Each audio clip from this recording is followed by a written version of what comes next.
दिल्ली में नर्सरी के दाखिले की शुरुआत होने वाली है और बहुत सारे पेरेंट्स के मन में ये सवाल रहता है कि किस तरीके से आवेदन करना है, कितने स्कूल में आवेदन करें ताकि बच्चे का दाखिला हो जाए। इन्हीं तमाम विषयों पे बात करने के लिए हम यहाँ पर पहुँचे हैं और एक एक चीज़ को समझेंगे बारीकी से कि आखिर पेरेंट्स को क्या कुछ ध्यान रखना चाहिए। नमस्कार, मैं परिमल कुमार। इस वक्त हमारे साथ आरसी जैन हैं जो Delhi state public school management association के अध्यक्ष हैं। इनसे हम समझना चाहेंगे कि सर, पहले तो बहुत बहुत धन्यवाद की ड्यूक्रेसी से बात करने के लिए। ये समझना चाहते हैं कि पेरेंट्स क्या क्या ध्यान रखें, क्योंकि 28 नवंबर से ये प्रक्रिया शुरू होने वाली है। कब तक प्रक्रिया चलेगी और क्या क्या ख्याल रखना चाहिए? देखिए, सबसे पहले तो मैं पेरेंट्स को ये बधाई दूंगा कि उनके बच्चे नर्सरी क्लास में एडमिशन के लिए तैयार हो गए, उसके बहुत बहुत बधाई। पेरेंट्स को नर्सरी एडमिशन में दाखिले के लिए कुछ बातें ऐसी जिनके ऊपर ध्यान देंगे तो उन्हें मायूसी हाथ उनके नहीं लगेगी। और नर्सरी एडमिशन हम इसको बोलते हैं, पर किसी भी स्कूल का जो एंट्री पॉइंट होता है, जैसे किसी स्कूल में नर्सरी है, किसी क्लास में फर्स्ट क्लास है, कोई केजी क्लास है, तो ये एंट्री पॉइंट होता है। पर मेनली चूँकि नर्सरी एडमिशन्स लगभग सभी स्कूलों में होता है। दिल्ली में लगभग 1700 स्कूल हैं जिनमें ये एडमिशन का प्रोसेस शुरू होता है। ये सारे पब्लिक स्कूल हैं और 75% सीट्स जो जनरल कैटेगरी के लिए, उनके लिए ये नर्सरी का प्रोसेस है। पेरेंट्स को एडमिशन को ध्यान में रखते हुए सबसे पहले तो जिस स्कूल में वो एडमिशन चाहते हैं उस स्कूल का प्रोस्पेक्टस लें। नहीं, ऑनलाइन भी पढ़ सकते हैं कि क्या उस स्कूल की जो फीस का स्ट्रक्चर है या मेरे घर से वो कितना दूर है, क्या कुछ वहाँ पे इंफ्रास्ट्रक्चर है, उससे पहले आपको संतुष्ट करें। अगर ये लगता है कि हाँ उस पैरामीटर में फिट बैठता हूँ तो तब उस स्कूल में वो फॉर्म भरें। दूसरा ये है कि पेरेंट्स को ये ध्यान रखना चाहिए कि अधिकतर स्कूलों में एडमिशन जो है वो डिस्टेंस के आधार पे प्राथमिकता मिलती है। मतलब कम दूरी जो स्कूल से है उनको प्राथमिकता जो स्कूलों से जो कम दूरी पर स्कूल है, बच्चा है, उसको पहली प्राथमिकता मिलती है। और कई कई स्कूल तो 1 से लेकर के 0 से लेकर 1 किलोमीटर तक के पॉइंट पे 20, 25, 30, 40 पॉइंट भी दे देते हैं। तो सबसे पहले तो हमें ये ध्यान देना चाहिए कि हमारे घर के आसपास जो भी अच्छा स्कूल है उसको हम प्राथमिकता दें और उसी के हिसाब से हम फॉर्म भरें। दूसरा, हमें फॉर्म भरते समय ये भी देखना है कि आज अगर किसी स्कूल की जो फ़ीस है वो आज तो मैं दे सकता हूँ, कल अगर फ़ीस बढ़ेगी तो कहीं ऐसा तो नहीं मेरे लिए आगे जाकर के मुसीबत बन जाए, ये भी मुझे ध्यान रखना है। और तीसरी बात यह है कि अभी 28 तारीख से एडमिशन प्रोसेस शुरू हो जाएगा। 20 दिसंबर तक ये प्रोसेस चलना है। 20 दिसंबर तक आपने फॉर्म भरना है। आप 20 तारीख की डेट का इंतज़ार ना करें और जितनी जल्दी हो सके ये फॉर्म भर करके अपने आप को आप फ्री होकर बैठ जाएं। और 1, 2 नहीं, आप 3, 4, 10 जितने भी स्कूलों में भरें, पर उसमें खाली ये दिखाने के लिए फॉर्म ना भरें कि मैंने 10 स्कूलों में फॉर्म भरा है। ये देखें कौन सा स्कूल मेरे घर के नज़दीक है, तो उसमें आपको फ़ायदा रहेगा। अगर आप यहाँ से 40 किलोमीटर दूर या 20 किलोमीटर दूर के स्कूल में भरेंगे तो मुझे नहीं लगता कि उसमें आपके बच्चे का नंबर आ पाएगा। जो छोटा बच्चा है उसको दाखिला दिलाते समय 3 साल का बच्चा होता है, हम इस बात का भी ध्यान रखना चाहिए कि उसे हम बहुत दूर ना भेजें। उम्र कहाँ से शुरू हो जाती है? उम्र के मामले में 31 मार्च 2025 को उसकी उम्र 3 साल पूरी होनी चाहिए। और किसी भी क्लास के लिए जो अपर एज लिमिट है तो वो 1 दिन कम, जो नेक्स्ट क्लास के लिए मिनिमम एज है उससे 1 दिन कम। जैसे आप नर्सरी क्लास में बच्चों को दाखिला दिलाना चाहते हैं तो 4 साल का होने से पहले, यानी कि 30 मार्च 2026 तक वो अगर बच्चा है तो उसको नर्सरी में दाखिला मिलेगा। और केजी के लिए 4 साल और फर्स्ट के लिए 5 साल। इसमें इस बार स्कूलों को ये विशेष रियायत दी गई है कि 1 महीना कम या ज़्यादा होने पर उस बच्चे को भी एडमिशन के लिए कंसिडर किया जाएगा, क्योंकि हमारी तो वैसे ये मांग रही है शुरू से कि इसको 3 महीने का समय ज़रूर दिया जाए, बीच वाला पीरियड, कि 3 महीने कम हो या 3 महीने ज़्यादा हो, उस बच्चे को उस क्लास के लिए कंसिडर किया जाए। क्योंकि अधिकतर बच्चों के हमारे पास ये शिकायत आती रहती थी कि जी 1 दिन के पीछे मेरे बच्चा स्कूल से बाहर हो गया, 1 दिन के पीछे मेरे बच्चे को दाखिला नहीं मिला। तो सरकार ने 1 महीने का जो डिस्क्रिशनरी पावर स्कूलों के प्रिंसिपल को दी है, उसका भी पेरेंट्स को फ़ायदा होगा।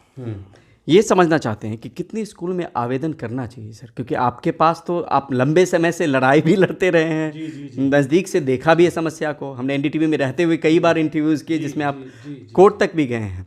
वो अलग अलग विषय है। लेकिन हम ये समझना चाह रहे हैं कि कितने स्कूल में आवेदन करें तो मोटे तौर पे ये रहता है कि दाखिला हो जाना नहीं, देखिए ज़रूरी नहीं है कि आप 10 स्कूलों में दाखिला करें। आपके घर के बिल्कुल नज़दीक एक स्कूल है, उसमें आप दाखिला करेंगे। अगर वो आपके यहाँ से बहुत ही कम दूरी पर 0 से 1 किलोमीटर दूरी पर है या 5 किलोमीटर की दूरी पर है, एक तो ये ध्यान रखें कि आपके घर के नज़दीक होना चाहिए। दूसरा ये भी होना चाहिए कि जब स्कूलों का आप चयन करें तो उसमें जो क्राइटेरिया उन्होंने रखा है, जैसे कई स्कूलों में सिबलिंग का होता है, कई स्कूल उसका एलुमनाई के पॉइंट्स भी देते हैं, या फर्स्ट चाइल्ड के पॉइंट्स भी देते हैं, या गर्ल चाइल्ड के पॉइंट्स भी देते हैं। तो आपको दाखला जब आप फॉर्म भरेंगे तो आपको अधिकतर तो खुद ही एहसास हो जाएगा कि स्कूल में मेरा नंबर आ सकता है कि नहीं आ सकता है। प्रोस्पेक्टस देखने पे प्रोस्पेक्टस देखने से पता चल जाएगा। और ज़रूरी नहीं आप प्रोस्पेक्टस देखें, आप स्कूल की साइट पे जाकर के भी देख सकते हैं कि किस किस क्राइटेरिया में कितने नंबर है, और आप खुद अनुमान लगा सकते हैं कि मेरे को इसमें दाखिला मिलेगा या नहीं मिलेगा। यानी 1700 स्कूल जो हैं जैन साहब, उसमें सबने अलग अलग क्राइटेरिया भी रख रखा है, सिबलिंग और बाकी एलुमनाई वगैरह की। देखिए, मैं यहाँ एक बात विशेष तौर से आपको बता देना चाहता हूँ कि 1700 स्कूल दिल्ली में पब्लिक स्कूल हैं जिनमें दाखिले की प्रक्रिया होती है, पर ये मात्र 200 स्कूलों में एक्सरसाइज होती है जिसमें लोगों की ज़्यादा मारामारी होती है, जिसमें लोग ज़्यादा चाहते हैं। तो बाकी स्कूलों में तो आप किसी भी समय जाएंगे, 31 जुलाई तक आपको इजीली दाखिला मिल जाएगा। बहुत सारे ऐसे स्कूल हैं जिनमें पूरे एडमिशन नहीं भी हो पाते। तो अगर किसी पेरेंट्स का इस प्रोसेस में दाखिला नहीं हो पाता तो उसे मायूस नहीं होना चाहिए। उसके बाद भी दिल्ली में बहुत सारे ऐसे स्कूल बचेंगे जहां आप जाएंगे तुरंत आपको दाखिला मिल जाएगा। ये मेरा पेरेंट्स से। और दूसरा, दाखिले के लिए आप पहले ये जरूर रखें कि बच्चे का बर्थ सर्टिफिकेट आपके पास होना चाहिए, और माँ बाप का आधार कार्ड होना चाहिए, रेजिडेंस का प्रूफ होना चाहिए। ये सारी चीज़ें आप पहले से ही तैयार कर रख लें। बच्चों की फ़ोटो भी होनी चाहिए, ताकि जब आप ऑनलाइन फॉर्म भरें या वैसे मैनुअली फॉर्म भरें तो उस समय आपको इस प्रकार की हड़बड़ी ना हो और आप आसानी से बिना किसी टेंशन के फॉर्म भर सके। आप ऑनलाइन भी फॉर्म भर सकते हैं, ज़रूरी है कि आप स्कूल में जाकर के फॉर्म भरें। पर उसके लिए जो 25 रुपये फॉर्म की कीमत है वो आपको स्कूल में ज़रूर सबमिट करनी चाहिए। कि कई बार ये देखा गया कि पेरेंट्स ने ऑनलाइन फॉर्म तो भर दिया, पर वो 25 रुपये जो एडमिशन फ़ीस है वो जमा नहीं करा पाते हैं, जिसके कारण से उनके कई बार फॉर्म स्कूल रिजेक्ट कर देता है। इसका बात का भी आपको ध्यान में रखना है। और जो पेरेंट्स अपने बच्चों को EWS या DG या फिर CWS कैटेगरी में दाखिला करना चाहते हैं, वो अभी इस प्रोसेस से दूर रहे, और उसके लिए बाद में जब साइट खुलेगी तब उसको अप्लाई करें। ये भी समझना चाहते हैं जैन साहब कि ये जो प्रक्रिया शुरू हो रही है उसमें ये तो तमाम चीज़ें आपने बता दी कि पेरेंट्स इसको ख्याल में रखेंगे तो आसानी रहेगी। जो नंबर सिस्टम है, मार्क सिस्टम है, पॉइंट सिस्टम है, वो पॉइंट सिस्टम किस तरीके से, अगर कुछ बताएंगे? अगर पॉइंट सिस्टम, स्कूल अपने आसपास के सारे वातावरण को देख करके पॉइंट तय करता है। एक स्कूल ऐसा है कि उसके घर से बस्ती दूर है तो डिस्टेंस के ज़्यादा नंबर देता है, और एक ये देखता है कि मेरे आसपास में इतनी क्राउड है कि तो वो उसी हिसाब से अपने पॉइंट डिस्टेंस के देता है। पहला तो हो गया डिस्टेंस का पॉइंट। अधिकतर स्कूल 20 पॉइंट तक दे देते हैं, और कई स्कूल 50 पॉइंट भी डिस्टेंस के देते हैं। तो उसमें बच्चों को जैसे किसी ने कर दिया 1 से 3 किलोमीटर में इतना दूंगा 50 पॉइंट्स, 3 से 5 किलोमीटर तक दूंगा 40 पॉइंट, या 5 से 10 किलोमीटर दूंगा 10 पॉइंट। तो एक तो ये हो गया। दूसरा ये होता है कि अगर आपका वहाँ पर अपना कोई बच्चा पढ़ता है तो उसका भी आपको बेनिफिट मिलेगा। मतलब कि सिबलिंग होना चाहिए कि उस बच्चे का बड़ा भाई या बहन उसमें पहले से पढ़ती रही है तो उसको सिबलिंग का बेनिफिट मिलेगा। अगर चाचा ताऊ का बच्चा पढ़ता है वो सिबलिंग में काउंट नहीं होता है। तीसरा ये है कि अगर आप एलुमनाई हैं, मेरा एक ख्वाब होता है कि भाई मैं इस स्कूल में पढ़ा हूँ, या माँ का एक ख्वाब होता है मैं इस स्कूल में पढ़ी हूँ तो मेरा बच्चा भी इसमें पढ़े, तो इस प्रकार से कुछ पॉइंट्स एलुमनाई के भी रखे जाते हैं। तो ये सभी पॉइंट्स को ध्यान में रख करके स्कूल मैक्सिमम बच्चे आपके क्राइटेरिया में कवर हो जाएं, इसको ध्यान में रख करके अधिकतर स्कूल ये एडमिशन का क्राइटेरिया बनाते हैं। लेकिन ये लिबर्टी रहती है स्कूल के पास कि किस मद में क्या पॉइंट देना है। हाँ, ये उसकी अपनी लिबर्टी है, वो अपने स्कूल के एटमॉस्फेयर को देख करके वो रखता है। कई बार ऐसा भी देखा गया है कि जैसे जैन स्कूल हो उनका भी नॉन वेज होना चाहिए, कई बार सिख स्कूल हैं तो उनका भी बच्चे को टर्बाइन पहनने की आदत होनी चाहिए। तो ऐसा कोई कंपल्सन नहीं है कि आप ऐसा उसमें रखे ही रखें। तो ये स्कूल की लिबर्टी को पॉइंट, पर वो पॉइंट भी पिछली बार 60-62 पॉइंट स्कूलों में से निकल करके आए थे, तो कोर्ट ने भी उस पर सख्ती दिखाई थी, और डायरेक्टर ने भी उस पर एक्शन लेता है। और फिर कुछ पॉइंट्स ऐसे थे जो बिल्कुल डिलीट कर दिए गए। अब मेनली स्कूलों में आपको डिस्टेंस का मिल जाएगा, सिबलिंग का मिल जाएगा, अनुमलाइन का मिल जाएगा, या ज़्यादा से ज़्यादा आपको सिंगल पेरेंट्स का मिल जाएगा, और या उसका गर्ल चाइल्ड का मिल जाएगा। अधिकतर आपको यही पॉइंट्स देखने को मिलेंगे। जो आप कह रहे हैं कि जो दाखिले की होड़ होती है, कितने बच्चे अमूमन अप्लाई करते हैं और सीट कितनी होती है? जो 200 स्कूल मेन आप कह रहे हैं कि उसमें दाखिले की ज़्यादा मारामारी है। हाँ, दिल्ली में लगभग 1.5 लाख बच्चा हर साल नर्सरी क्लास के लिए अप्लाई करता है। उसमें से 1 लाख बच्चा तो जनरल कैटेगरी में करता है, और 50,000 के करीब वो हैं जो EWS के लिए अप्लाई करते हैं।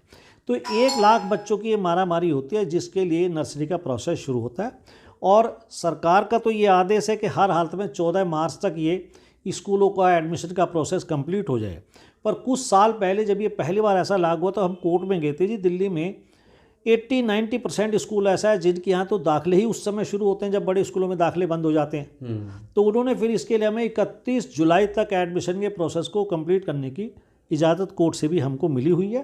पेरेंट्स को मेरा ये आश्वासन है, बिल्कुल उनको विश्वास है कि आपका किसी का भी बच्चा दिल्ली में एडमिशन से वंचित नहीं होगा। मैं आपके चैनल के माध्यम से उन्हें विश्वास दिलाता हूं कि मैं कोई भी अगर ऐसा पेरेंट्स मेरे पास आता है इसको एडमिशन नहीं मिला है, इस बात की तो गारंटी नहीं है कि वो उसी स्कूल में मैं उसको एडमिशन दिला दूंगा जिसमें वो चाहता है, पर कोई भी बच्चा बिना एडमिशन के नहीं रहेगा। ये मैं आपके चैनल से उनको विश्वास दिलाता हूं। तो कैसे आपसे मिल सकते हैं पेरेंट्स, अगर आप कोई अपना पता या कुछ बता पाएँ? मेरा नंबर तो आपके चैनल से वो बात करें, आपका चैनल बहुत लोगों में देखा जाता है, और आपसे बात करेंगे तो मेरा उनको नंबर भी मिल जाएगा।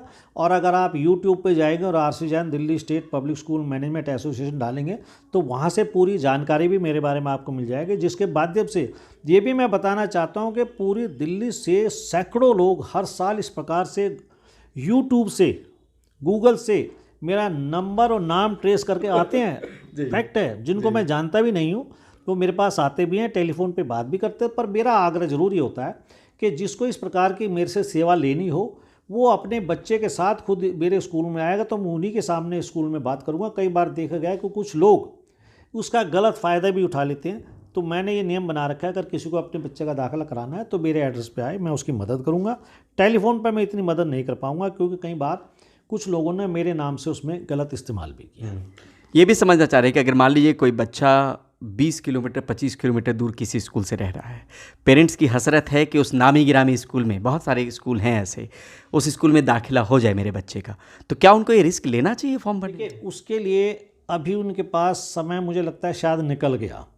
अगर ऐसी कोई हसरत थी कि मेरा बच्चा विशेष तौर से उसी स्कूल में हो तो उसी स्कूल के आसपास में उन्हें अपना रेजिडेंस चेंज कर लेना चाहिए था।